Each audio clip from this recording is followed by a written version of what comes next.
বিসমিল্লাহির রহমানুর রহিম। আসসালামু আলাইকুম, welcome back to my channel মায়ের রান্নাঘর। আপুরা ভাইয়ারা কেমন আছেন? চলে আসলাম সকালের নাস্তার রেসিপি নিয়ে।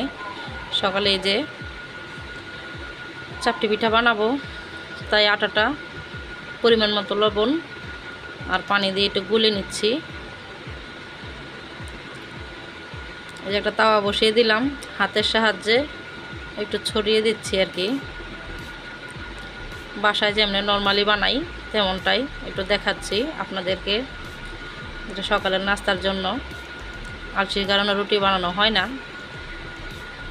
যাই হোক, এক পিঠ হয়ে গেছে, এখন উল্টে দিয়ে আরেক পিঠটা একটু ভেজে নিব।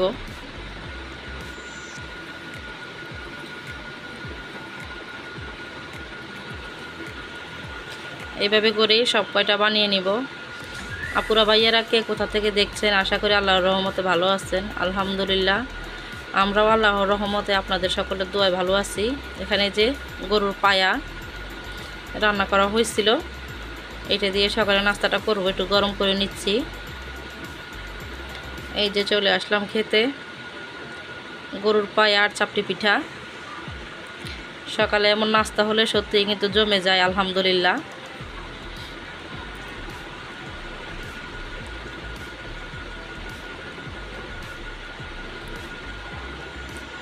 এই যে একটু ঝোল আর একটু তরকারি বেড়ে নিলাম চাপটি পিঠা খাওয়ার জন্য। কার কার লোভ লাগতেছে চলে আসবেন, খাওয়াবো। এই যে খাওয়া কিন্তু শুরু করে দিছি অলরেডি। আজকে সকালের নাস্তাটা মাশাআল্লাহ খুব লোভনীয় হয়েছিল, খেতেও কিন্তু খুব ভালো লাগছে, কি বলবো, তাই একটু শেয়ার করলাম আপনাদের সাথে।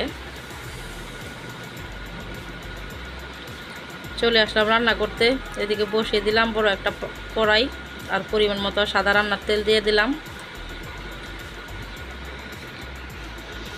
এখানে বেশি করে পেঁয়াজ এবং রসুন থেতো করা দিয়ে দিলাম।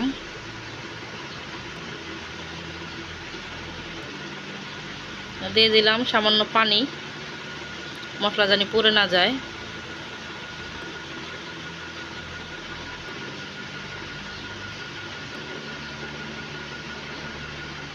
দিয়ে দিলাম স্বাদ মতো লবণ। এটাকে একটু মাটির চুলায় রান্না হচ্ছে। এটা আমার ওই যে বোনের শ্বশুর বাড়িতে গেছিলাম, ওইখানে ভিডিও করা। দিয়ে দিলাম হাফ চা চামচের মতো হলুদের গুঁড়া।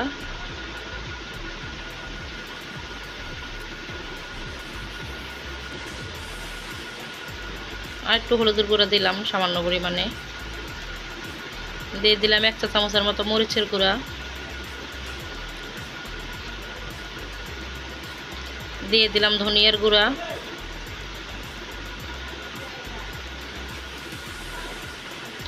মশলাটা কষিয়ে নিয়ে এখানে দিয়ে দিচ্ছি 8-10টার মতো কাঁচামরিচ চেরা।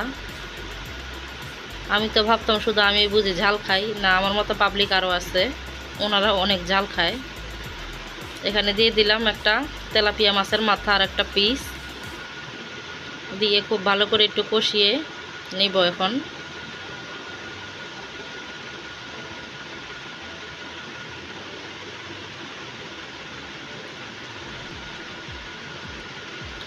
এখানে দিয়ে দিলাম 1 কাপের মতো মুসুরির ডাল, আগে কিন্তু ধুয়ে পরিষ্কার করে নিয়েছিলাম, ওইটাই দিয়ে দিলাম।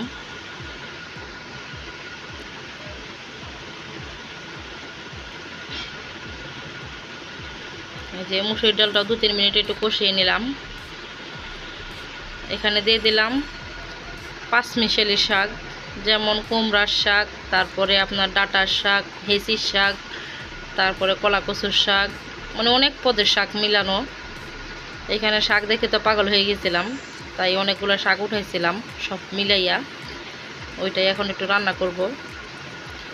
ওনারা নর্মালে বলে আমরা তো শাক খাই না, কিন্তু আমি রান্না করার পরে সবাই চেটে ফুটে খাইছে, মাশাল্লাহ বললো মাশাল্লাহ অনেক ভালো হয়েছে তরকারিটা, এভাবে কখনো খাওয়া হয় নাই।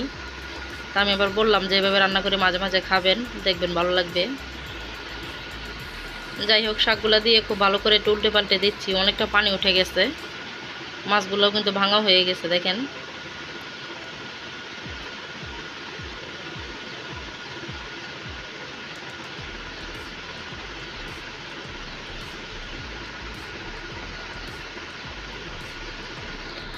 আপুরা ভাইয়ারা কে কোথা থেকে দেখছেন, যদি ভালো লাগে অবশ্যই একটা লাইক করবেন, কমেন্ট করে জানাবেন ভিডিওটা দেখতে কেমন লাগলো।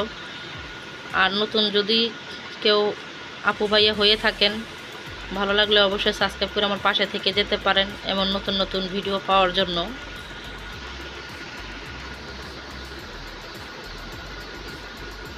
আর পুরাতন যারা আমার পাশে আছেন, প্রতিনিয়ত আমাকে সাপোর্ট করে যাচ্ছেন, সবার জন্য অসংখ্য অসংখ্য দোয়া ভালোবাসা রইল। এই তো শাকটা একটু কষিয়ে নিয়ে পরিমাণ মতো পানি কিন্তু দিয়ে দিলাম। এটা ঝোলের পানি, যেহেতু শাক তরকারি বেশি পানি কিন্তু প্রয়োজন হয় না। আর ডালটাও যেন একবারে খিচুড়ি না হয়ে যায়, তাহলে কিন্তু আর ভালো লাগবে না। পরিমাণ মতো যতটুকু দিলে মজা লাগবে অতটুকু দিলাম। তরকারিটা বলক চলে আসছে। এই তরকারি হইতে কিন্তু সময় লাগে না, আরও মাটির চুলা, খুব তাড়াতাড়ি হয়ে যাবে মাশাল্লাহ। লবণটা চেক করে নিচ্ছি আমি, লবণ ঠিক আছে। এই যে আমার মেয়েটা বসে আছে দেখেন, ও আবার একটু লাখে চুলা রান্না হতেছে তো চুলায় খড়ি দিয়ে দিচ্ছে, ওকে একটু দেখিয়ে দিলাম, এটা স্মৃতি হয়ে থাকবে।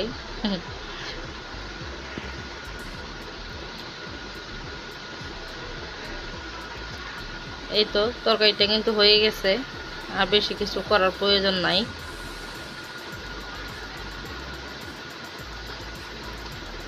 আমার বোনের যা, ও আবার একটু আসে বসলো, ওকে একটু দেখিয়ে দিলাম। সবাই ভালো থাকবেন, আসসালামু আলাইকুম। রান্নাটা কেমন হলো কমেন্ট করে জানাবেন। আল্লাহ হাফেজ।